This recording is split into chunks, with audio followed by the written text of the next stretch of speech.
आज मैं आपको एक ज़बरदस्त DIY ब्यूटी ट्रीटमेंट बताने जा रही हूँ जो कि हल्दी और दही का गुल्लू मास्क है। ये मास्क आपकी जिल्द को चमकदार बनाता है, मुहासों को कम करता है और कुदरती रोशनी देता है।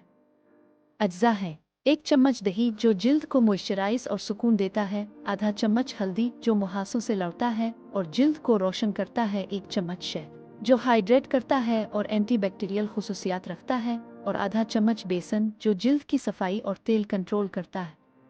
उन सबको अच्छी तरह मिक्स करें ताकि एक हमवार पेस्ट बन जाए।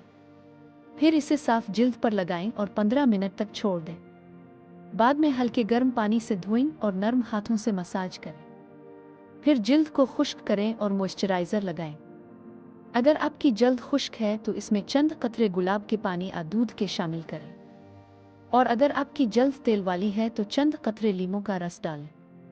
बेहतरीन नताइज के लिए इसे हफ्ते में 2 बार इस्तेमाल करें। यह कुदरती पाकिस्तानी ब्यूटी हैक सदियों से इस्तेमाल हो रहा है। इसे आजमाएं और अपनी जिल्द की चमक देखें।